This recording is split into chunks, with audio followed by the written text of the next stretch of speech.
Nandito na tayo sa rest area. Yan o. Open area, good weather. Ayun si haring araw. Alis tayo, 6:30. Okay, 6:30 na. Bilang ko 3 ha. Tandaan lang, 1, 2, 3. Okay, release. Tandaan lang.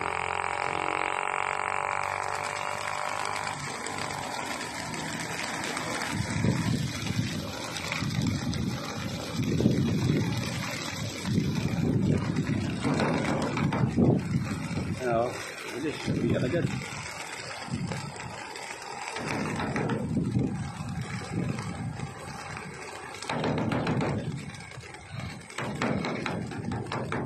Okay, Kalampag, check reach nyo.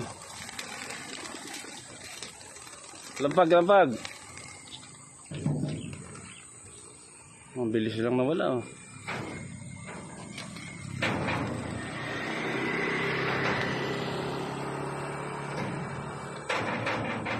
Wala na, uwian na.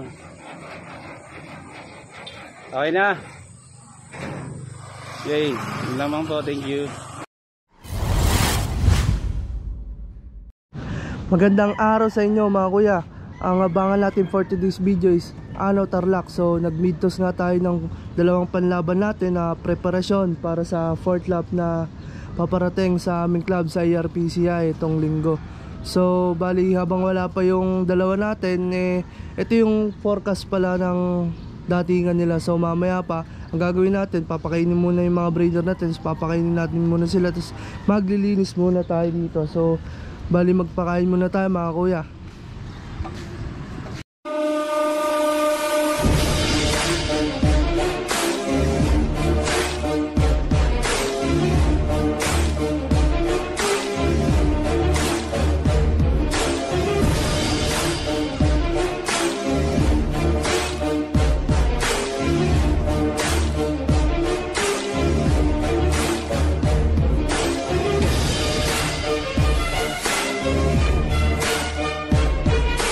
So bale mga kuya, nakapagpakain na tayo ng mga breeder yan. So bale mamaya siguro lalagyan na rin natin to ng paso. Siguro ilang araw na rin kasi to, pero wala pa naman siyang 9 to 8 days siguro nasa 7 days na tong magkakapares tong mga to. So bale lalagyan na natin sila ng paso mamaya para yun, mga mangitlog, kung mangitlog man sila nakahandaan ano. So bali magpapainom muna tayo, tapos papakain muna tayo sa mga pliers. So habang wala pa sila tanggol, asikasuhin muna natin yung kapaligiran natin mga kuya. So yun mga kuya, abangan natin yung dalawa. So maglilinis muna tayo ngayon mga kuya. Pakainin na natin tong kabilang section ng flyer natin. So bali wait lang mga kuya, ang hirap kasi na walang tagahawak eh.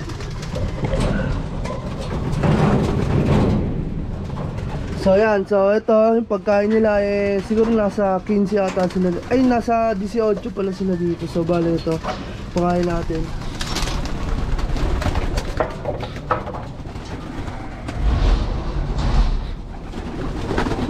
Yan, laging ganito kagulo sa loob.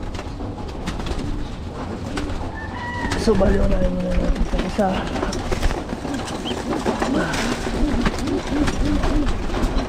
Yan, dinadalawa ko kasi mga kuya, hindi na sila nagkakasya dun sa isa. Yan o, para yung iba dito nakakakain, para hindi doon nagsisiksikan. Kasi pag ayun lang pinapakainan ko, yun, wala. Yung iba di makakakain, kawawa naman. So bali, itong dati kong feeder ginamit ko na rin. Yung panglabas yan yung may sabitan. So pinapasok ko na kasi hindi sila sanay doon. Then ano, para maging familiar na rin sila na pinapasok. So yun. So bali mga kuya, so napakain na natin tong mga flyer natin sa kabilang section. Then time check muna tayo ngayon, 8:04. So bali yung forecast natin is wala pa sa ngayon, wala pang abangan. So maglilinis muna tayo dito sa paligid natin. So bali check weather muna tayo mga kuya. So bali ito yung weather natin ngayon sa Marikina. Dito sila dadaan na naman yan. So bali mafag lang ngayon sa Montalban yung bundok, hindi masyadong kita. Pero dito sa Marikina is maganda naman yung weather. So maliwanag naman yung kalangitan. So abangan natin yung dalawa mga kuya. Yeah mga kuya, time check tayo ngayon, 8:19 na. So isang minuto na lang is 1 to na. So bali habang wala pala sila tanggol, napaglinis na tayo, din napakain na natin yung kabilang section natin, napainom na. So bali yung painuman pala nila tanggol is nakahiwalay. So bali may vitamins din kasi yon. So di muna natin pinapainom yung mga YB natin ng South para hindi sila maimin na. So bali tamang probiotics lang muna sila to. So bali hinanda na natin yung pang-arrival nila tanggol, yung patawa nila, din yung ideal, din yung inumin nila. So para pagdating ng ibon is bigyan na natin ng pang-recover, then pahinga na sila.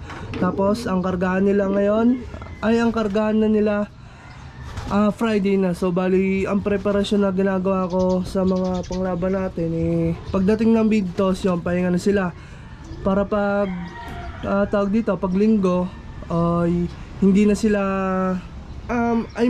pagdating ng linggo yung lipad nila is yung lakas nila, hindi yung ngalay yung pakpak nila kasi kakaparonda. So bali yun, nagkikip na tayo ng ibon pagdating ng mid-toss. So bali pahinga lang talaga hanggang Biyernes. So abangan natin yung mga wires natin mga kuya. Kuya, eto si Pula, nauna na naman sa bali dito na siya lumabas. Hindi siya umikot. So bali ang oras natin ngayon 8:24 pa. So mabilis si Pula. Pag ma-middle talaga mabilis yan kasi may lahi ng pikutin yan Tapos naunahan niya na naman si Tanggol. So bali 24 yung dating niya. Diyan narinig ko na lang sa bubong. So bali papasukin muna natin. Asak Pula.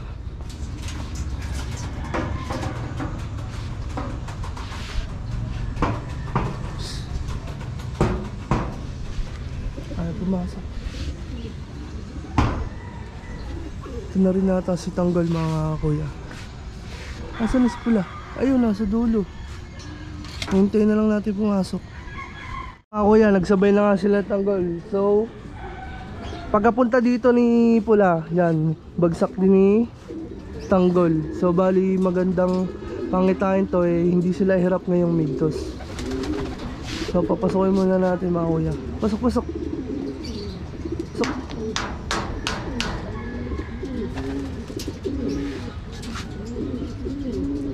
Yan kasi mga kuya, sanay dati yan sa dating trapdoor. So ngayon, ewan ko ba't naninibago pag dumadating. So hindi, naiilang siguro.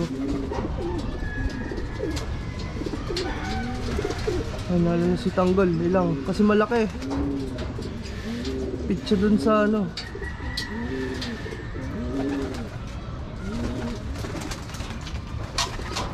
Yan, napapasok na. So bale, pagpapahingayin muna natin sila mga kuya bago natin sila pakainin at painumin.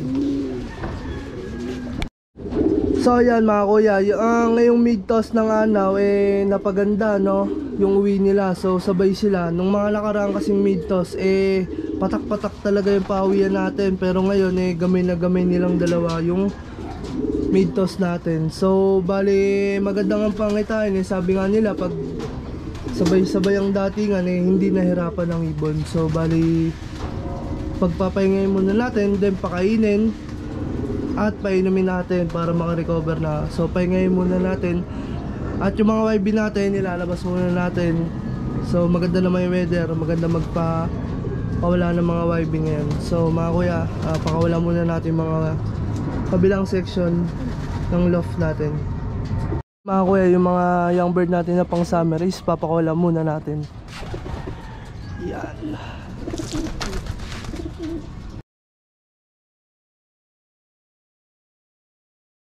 So bali 8 yan na batcher na napahamon na natin. So bali may dalawa pa tayong tinuturuan. Hindi muna natin pinapawalan-pawalan kasi malabo pa yung mata, din masyadong bata pa. So ito kasi mga may pitik-pitik na to. So bali papakawalan ko na umaga, din mga tanghali uwian na yun sila. Yan, pitik-pitik na. Nagpe-peda rin kasi ako dito para hindi malakas yung loob nilang umikot. So bali dyan lang sila mga kuya. So yun, recover muna natin sila tanggol mga kuya. So yun mga kuya, pinapakain na lang sila tanggol. So bali may pumasok na yung bird wala. Sa labas na ngayon. Na pinapakain na natin, then pagkatapos kumain, bigyan muna natin yung ideal, then papainumin na natin para makarecover na sila. Ayun lang naman, simpleng preparasyon para sa, ang ginagawa ko para sa 4th lap derby ng club namin sa ERPCI. So bali yan, malakas naman kumain. Ang importante naman pag minimidtos nyo natutunaw yung mga kinain nila bago nyo ikarga, para walang sira sa digestion and alam nyong healthy yung ibon, yun lang. So ayun mga kuya, susubukan muna natin ng ideal pills tong dalawang to para sa digestion nila. So yun, okay naman yung katawan ni tanggol. So yun, hindi naman sila hirap ngayon kasi mabilis nga pauwi yan. And hindi masyado mainit.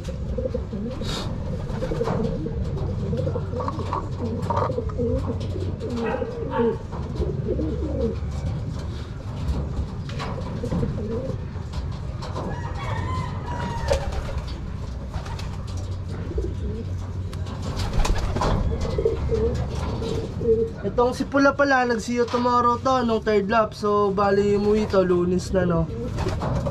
Yan, tapos recover agad. Okay naman siya ngayon. So pwede na ikarga sa 4th lap. Pipinisher na lang natin to. Kasi dalawa na butas na ito. Si tanggol live pa naman. So yun, hindi pa masyado nakatabad.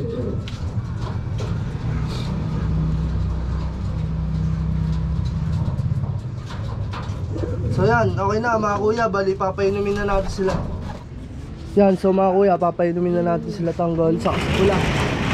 So yan, honeybee na may electrolytes. Yan, pansalubong natin ngayon. So para balik yung mga electrolytes sa katawan nila na naubos.